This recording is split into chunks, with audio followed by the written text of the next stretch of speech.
Ayan, Happy New Year mga kasidling. Ikot muna tayo sa farm na yung umaga. Lakas naman ang tubig mo. Pasyalan natin yung farm ngayong morning. Paano yan?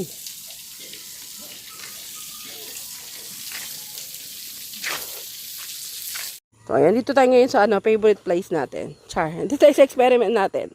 So, tignan natin yung resulta. I think 23, 24, 25, 26, 27, 28, 29, 31, 1. So, this is the 9th day ng ating experiment. 9 plus 10, 19 days. Yung tansya ko lang dun sa sinimulan natin experiment natin, 19 days. I think dito tinamaan ng pag-abono nila. So, ito yung ito yung pinanggalingan or ito yung kasama no experiment natin na hindi natin ba tawag doon? Ito yung kasama sa isang tray na hindi na naging part ng experiment. So, sabi ko kay Mark lagyan ng laman pero hindi niya nilagyan. Ayan, sabi ko i-refill niya. Hindi niya nilagyan. So, I think medyo tuyo na, no? So, yung iniisip ng asawa ko na ang problema ay hardening. So, walang problema. Kasi ayan, pwede naman nating tuyuin. And no problem din siguro kung matuyod ng minsan. Kasi dun sa nakita ko, may times na tuyo naman yung kanyang tray. So, refill lang. Para hindi masyadong medyo, I think hindi masyadong, ganun ba? Tama ba yung term ko mga kasidling? Conclusive. Kasi, meron palang 3 araw na dinadelay yung pag-abon nito. Dahil pinay-stop ko nga. Kasi, mabilis yung, tawag dito, marami kaming supply ng kamatis. And, iniiwasan ko na magsabay-sabay sila ng paglaki. Kaya, pinatigil ko I think, dinelay ko ng 3 days yung abono. So, hindi ganun ka-conclusive. And ito, sa tingin ko, meron pa itong ibibilis na paglaki. Kasi mga 2 days na yata itong walang abono or walang tubig dyan. So, medyo nadidelay-delay din yung kanyang paglaki niyan. Tignan naman natin yung, basa naman siya. Itong tray na to basa. Pero ito, yan, medyo tuyo-tuyo na. So, once pa lang ito na-refill, no? So, ibig sabihin, kung sa loob ng 7 araw, 1 beses pa lang tayo nag-refill nito. And so far, how is the root? Okay naman. Wala pa yung ina-apply nating pampakapal na ugat dyan. And ito yung roots ng sa kabila. So far okay naman to. Parang kagaya lang din ng maliban lang sa mas mabilis siyang lumaki. And yung ilalim niya, yan. Wala naman masyadong ugat. So, pwede to. Yung medyo naglalaro-laro na lang sa isip ko ngayon mga kasidling kung saan tayo kukuha ng tray na ganito. Nagsusubukan tayo maghanap sa online, wala tayong makita. Ang nakikita lang natin is ganitong size din. So, same din ng ganito lang yung binibenta sa online. Nabili natin to dyan sa shopping, sa palengke. Shopping, ba yun? Hindi naman siya mall Shopping Chenes. And, ito lang yung available. So, hindi ko na alam kung kano yung presyo nito. Tingnan nga natin yung price nito. Yan, wala siyang price. Wala siyang, ayun, meron siyang price. 117. Pero yung nakita natin sa online, 190. Sayang, konting-konti na lang talaga. Nakakainis. Nakakainis talaga. So, yan. 7 days after noong, tama ba? 23, 24, 25, 26, 27, 28, 29, 30. 31. No, sorry. Mga 9 days pala kasi 7 days yung last. So, 9 days ito ng pagkatapos ng ating experiment. Which is so far so good. Ayan. Meron tayong iniisip mga kasidling na po pwedeng kahit hindi na natin kakailanganin ito. Ang kailangan na lang natin is flat na area pero hindi ganito. Kasi dahil nga maglalagay tayo ng tubig, so yung mangyayari sa kanya, mas mabigat. And kung mas mabigat, mas kailangan natin ng mas matibay na surface. Let's see. Naghahanap pa rin ako ng paraan. Ayan, subukan natin bumaba sa ibang area. Baka may makita tayong mga problema dyan na dapat tayo wala. Mga seedling ginawa natin ay tinunawan na lang natin dito ng I think kalahating kutsara. So, tignan natin. Huwag lang sana masunog, no? Di ko alam kasi kung tama yung ratio ko dyan, eh. Napadami. Good luck na lang sa atin. Tignan natin, ha? Yung nasa basahan yan, tubig lang yan. Then, nagdilig nga ako. So, ito ganun din. Problema lang talaga, uneven yung surface, eh. So, tingnan natin yung resulta ng ng direct na na tinunaw dyan.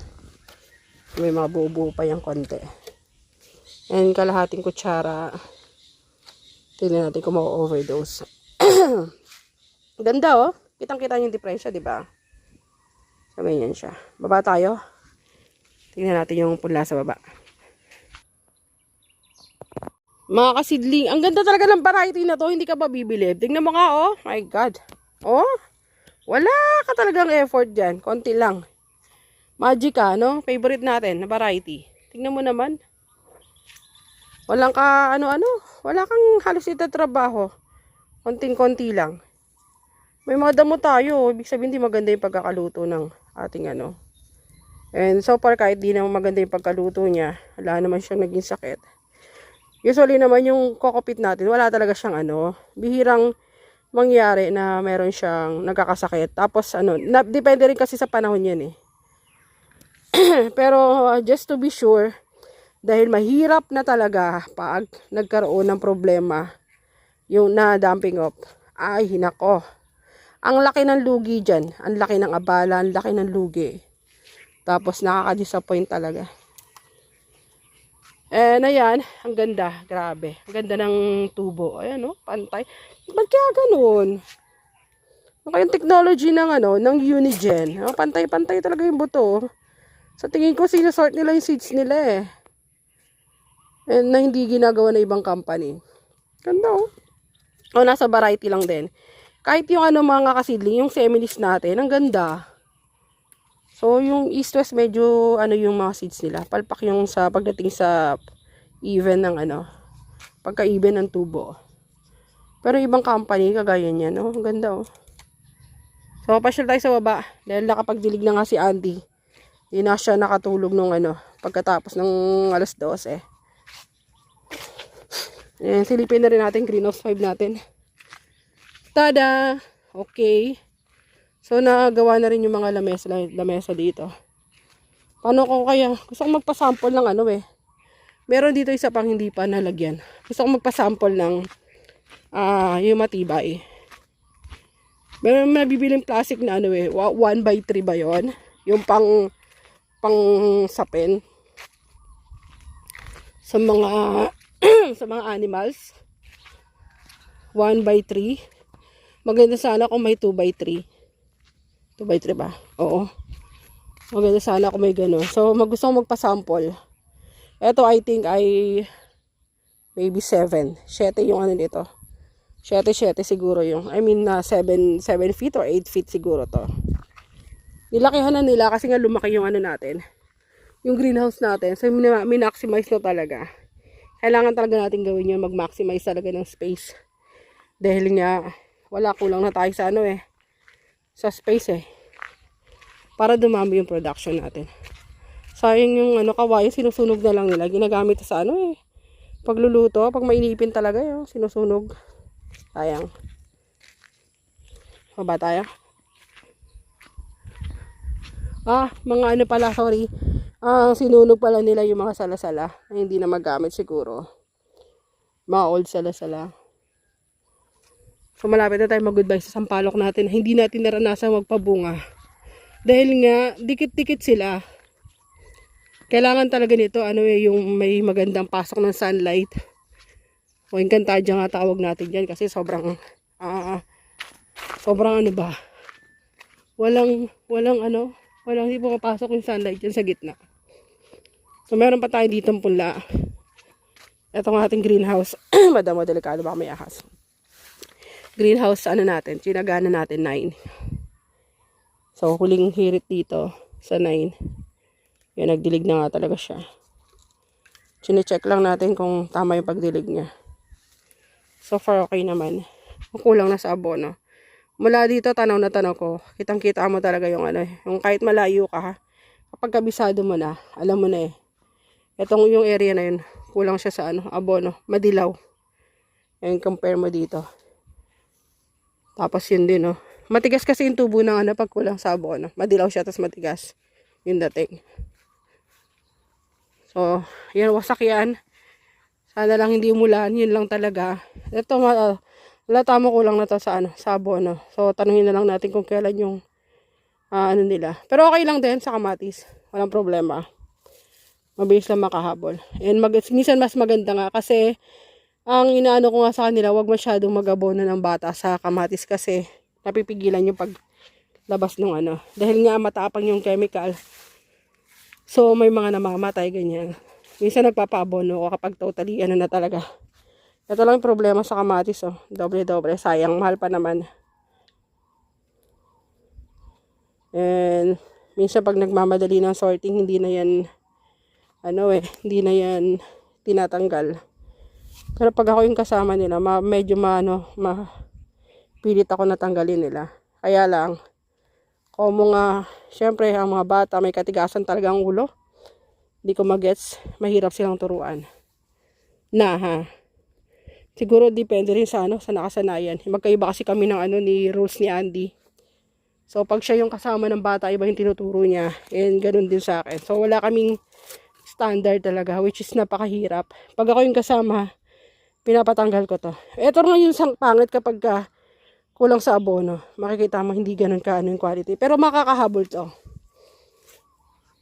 Kaya gaya nga rin ng sinabi ko, lesson ko muna yung pinapadelay ko yung pag-abono nila dahil mahirap na magsabay-sabay yung mga punla natin. So yung kaya nyo pong kontrolin, yung bilis, yung paglabas at saka pagpasok ng pag-out ng punla. Pwede yan. Nakokontrol sa tubig sa abono. So ganyan kadami. Sayang. Ayan, ang kasi ang kote mahirap siyang yung pagtatanim nila. Sobrang late kasi ng seeds ng kamatis. So ganyan yung nangyayari. Pero pag ako yung kasama ng mga bata, lagi ko sinasabi sa kanila, ang mahal kasi ng seeds ng kamatis, mga kasidling. So, kung may time sila na paghiwalayin, ouch, alam mo, kung may time sila na kaya nilang paghiwalayin, pinapaghiwalay ko sa kanila. Pero kamo nga, hindi ako yung madalas nilang kasama. So, yun. Iba yung pinapractice sila. Which is, ang hirap ang hirap na kasi matagal na yung ganong klaseng sistema. Siyempre, yung mga kung saan lang mas madali, yun yung gagawin nila. Ang hirap nang i-insist. So, syempre, lahat ng pagkakamali, nasa amin yun. Maliban lang sa pagkakamali ng bata na medyo matigas ang ulo at ang hirap ng turuan. Ayan. So, pasok lang natin ganyan. Ganyan lang naman yan.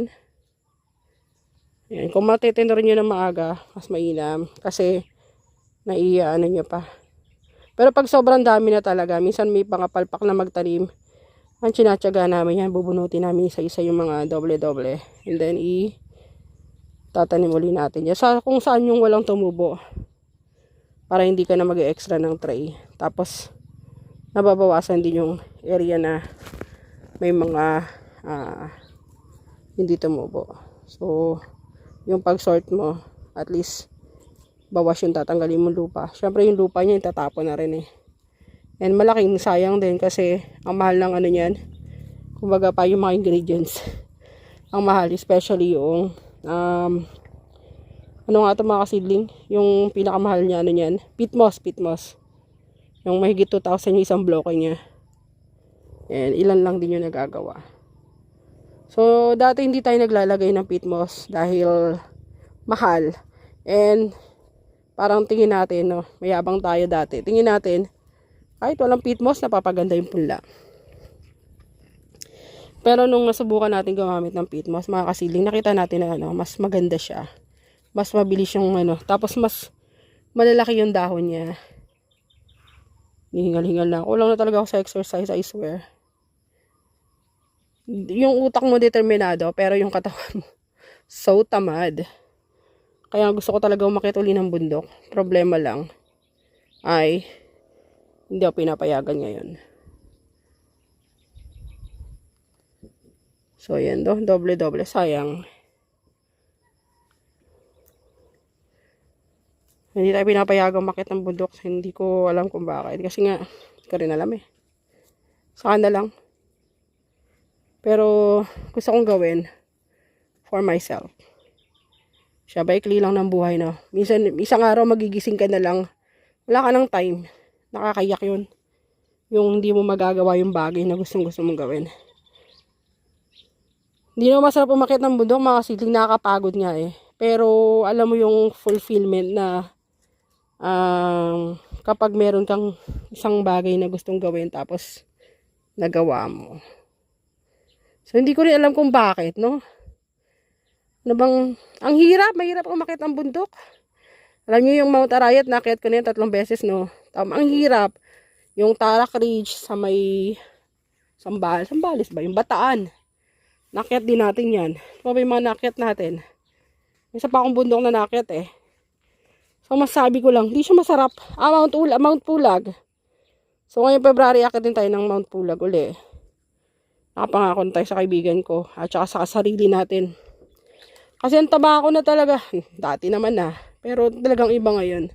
For ano din, health. Kasi nga wala kang disiplinang gumising na maaga. So, parang pipilitin mo yung sarili mo. Kahit sabihin mo na self-discipline lang, pero iba pa rin yung kagaya niya na akit ka ng bundok. So, mapipilitan ka. Alam niyo yun. And kapag nagsimula naman ako makit ng bundok, tuloy-tuloy naman. Bala ko rin mag-walking dyan. Minsan nag-walking ako. May video ako nung nakaraan, hindi ko na may in-upload. Ang bagal kasi talaga na dito. Uploading. So, ayan. Ang haba ng kwento ko mga kasiling dito lang sa Shinare ko lang. Ayan, ang dami, nakakainis. Ba? Sayang eh. So, makaisang tray ka. Magkano yun? 190, 200. Hindi sa ba sayang? Eh, hindi ka lang makakaisang tray dito. Ang ganyang karami. So, ang problema mo lang talaga dito, yung time. Yun yung kalaban mo naman. Yun lang, kalaban mo. And syempre, time equals money pa din. So, yan, ganyan siya. Okay, and magre-recover na rin yan. Dahil nga, basta make sure lang na may laging basa. At mga ganitong stage siya. So, konti lang ugat. So, pag mas konti yung ugat niya, mas, mas madali siyang, ano ba tawag doon? Di naman, konting matibay ha. Baka naman konting marupok pa.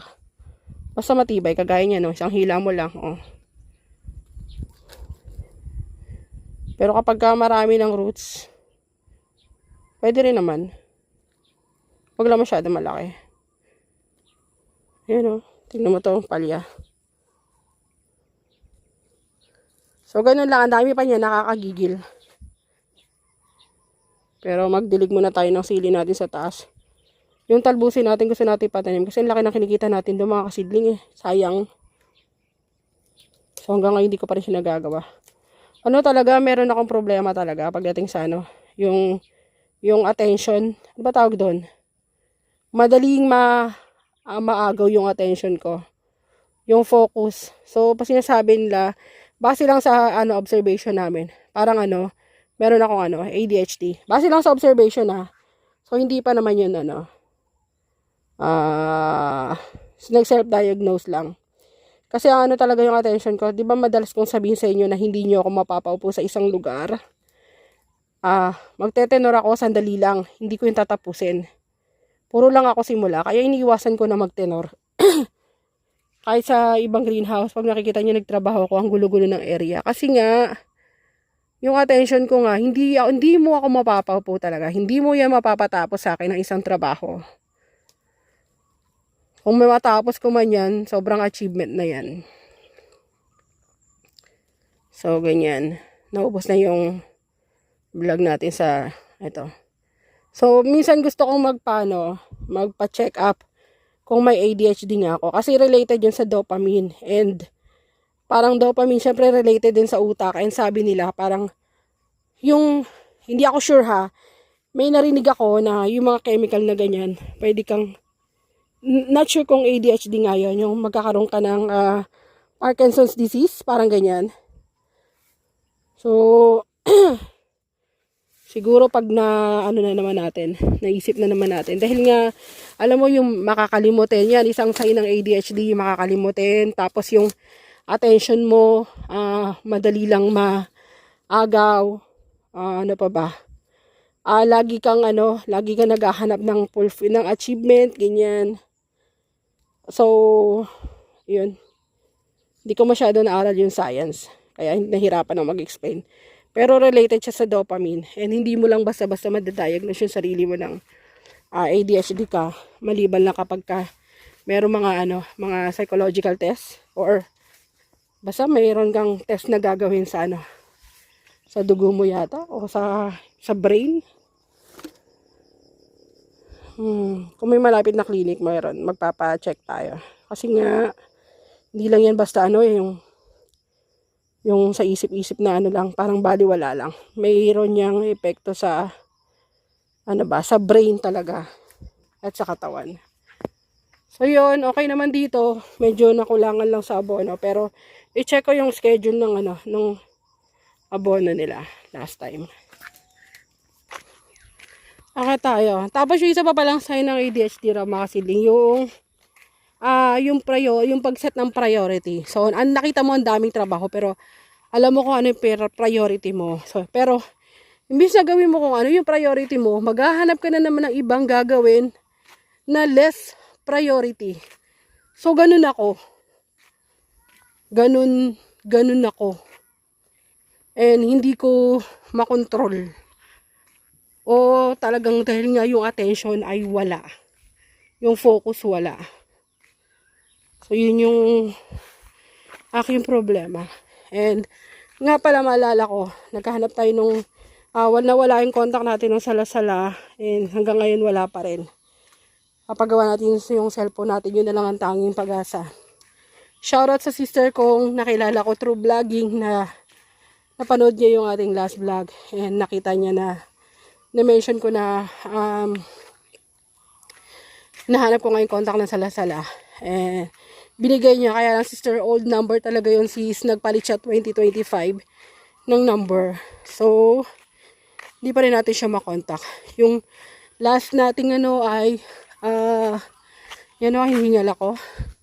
Ang last nating pag-asa ay paggawa yung cellphone natin na hindi rin natin sure ngayon kung magagawa pa nga. Dahil medyo matagal na yon yung phone na yon. Busy silang dalawa, oh.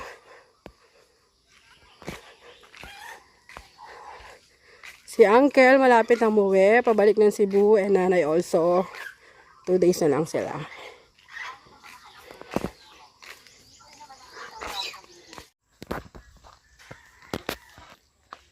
Makakasiling nito naman tayo sa ating garden na naman. So, ito na yung sili nating talbusin. And ang dami talaga nating pa-order.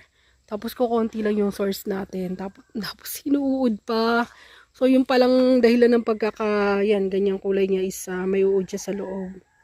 And sabi ko nga ayaw ko mag-spray. Kaso sayang. So, hindi ko na alam yung gagawin ko. Sayang, oh. Hindi na siya umabot sa pagkahinog like this one. Ayan, oh. Sayang, oh. So, let me think and mamaya mag-decide tayo kung anong gagawin natin. Pero right now, ang isa sa ginagawa natin ay, wait lang po. So, yung isa sa yung ginagawa pala natin ngayon ay tinitrim natin yung mga dahon niya para hindi ako maalam sa trimming talaga ng mga sili, no. Pero ginagawa natin ngayon ay tinitrim natin yung mga walang bulaklak. So, kagaya nito, tinatanggal natin yung mga lumang or mga malalaking dahon. Nasa na ba yung gunting ko? Here. Ayan. So, wala siyang tulong sa bulaklak. Binabawasan natin. Gusto natin kasi mag-produce siya ng maraming Marami sanang flowers. Tanggalin natin to and then hinahanap din natin yung mga wala pang bulaklak. So, eto mga to, puro may mga bulaklak na siya. So, papabayaan natin yan. And may mga area dito na walang bulaklak katulad niyan. Ayan. So, siguro ito parang tinanggalan natin ng dahon para maglabas siya ng mga panibagong shoots. And ito kagaya nito po, yan wala siyang bulaklak. So, tanggalin natin to. Paalam ha. Binabawasan natin yung mga dahon para magkaroon din ng magandang airflow. Doon yung nakikita natin na healthy na sobrang lago. Hindi ko alam kung gusto ko yung ganun yung sobrang lago-lago talaga niya. Tapos ang daming bunga. And ito nga kasi na bagyo kasi to natumba na bagyo tapos hindi na nadidiligan masyado. Yung gumaganda lang to mga kasidling pansin ko kapag tag-ulan. Sobrang niya, yung lago talaga. Yung katulad nyo sira na. So sayang din yung alaga natin tapos walang nangyayari. Ito mga to hindi ko alam kung nahinog to o nandahil na naman sa parang nasira na naman siya. So, ganun, trim-trim lang tayo. Katulad dito, wala siyang bulaklak. So, gagawin natin ay, tanggalin na lang natin yan para maglabas siya ng, ko alam kasi wala akong nakikitang parang labasan ng bagong shoots So, titrim na lang natin yan. Baka sakaling maglabas pa yan ng panibagong shoots dito. Ayan. Kasi minsan pagkalabas niya, sabay kasama na yung bulaklak. Pero itong mga to wala. So, try natin ha. Hindi ko alam Hindi ako ganun ka maalam. So, bawas-bawas. Katulad nito, ayan yung iba niya may bulaklak tapos siya wala. Tapos patay na yung dulo. And, yan, tanggalin natin yan para maglalabas na naman siya dyan. Ayan, gupitin natin to. Para yun dito, maglalabas na naman siya. Ayan, sa gitna nung Y na yan. Ayan. Tapos, mga excess na, tangga. Ay, putik na, putol. Sorry. Ayan. Mga yan. Gupitin lang natin ang gupitin para, so, pala na. Ayan. So, itong mga to, may mga bulaklak. Iwanan na natin yan. Bawasan natin for air circulation. Tsaka para mag-encourage siya na maglabas ng mga panibagong shoots kagaya niya. Ginugupitan natin dito. So, iniisip natin na maglalabas siya o inaasahan natin. Na wini-wish natin na maglabas siya ng mga panibagong shoots dyan sa kung saan natin na naputulan. Yan, ito mga dito. So, trim lang tayo ng trim. Let's see, tignan natin. Tapos, lagi ako nagpapatubig. Yan po. Puro patubig. Nililinisan natin. And mamaya, subukan ko maglagay ng mulching kasi mabilis siya matuyo. So, may mga luma tayong dahon dun sa may manukan natin. Lagyan natin ng mulch yan.